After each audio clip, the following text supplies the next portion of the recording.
Hi, I'm Marty Nemko. This is another of my short stories. This one is called Church Dog. I thought I'd finally get some peace in my last posting at Our Lady of the Plains Church in Yorkshire. The church, especially the Catholic Church, is about tradition, an anchor amid the roiling tides. So you can imagine how I felt when the following occurred, just before I was to begin midnight mass on Christmas Eve, no less, when for once we had a full house. I don't like that term. It evokes poker, full house. Just then, a woman who I had seen in the village with her dog, but never in church, you'd think she'd feel more propriety, marched in with the dog. It was God knows what breed, probably no breed. Certainly had no Yorkshire Terrier in him. Probably some random mix. Whoever was around too well, and forgive my language, hump. The last thing I wanted to do was chastise a parishioner, let alone just before beginning midnight mass. So I just cleared my throat while staring at her a moment, but it didn't work. She just sat down, with her dog on the aisle, no less. Then, just as I was about to start, as is the tradition, reciting the special proclamation of Jesus' birth, she stood up, and she lectured me? Reverend Dunworthy, you know that Christianity is about accepting all. And many saints, not just Francis, not only accepted but venerated animals. St. Phillips, who was unwilling to eat bird, became the saint of veganism. St. Cuthbert was the patron saint of otters, for God's sake.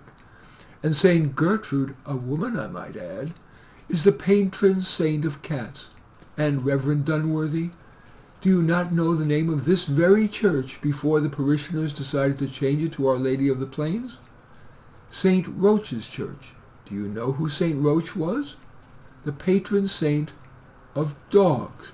This very church was named after the patron saint of dogs. The congregation twittered. A few even guffawed. I tried citing scripture, Philippians 3:2.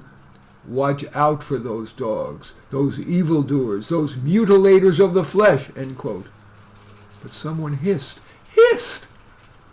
After the service, while I wanted to hide, I tried to maintain my churchy demeanor and stood at the door with my well-practiced beatific smile.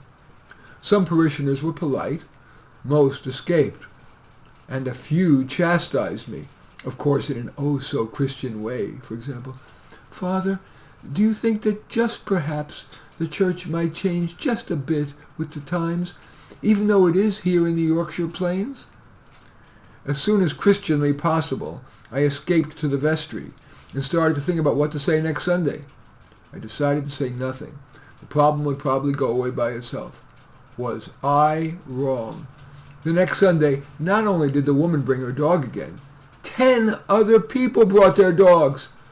As bad, even though it was now just another Sunday with the church half empty, rather than the parishioners taking seats in largely empty rows, nearly everyone chose to sit next to a dog. And during the service, instead of paying attention to my sermon, they were looking at a dog, petting a dog, even whispering to a dog. What could I do?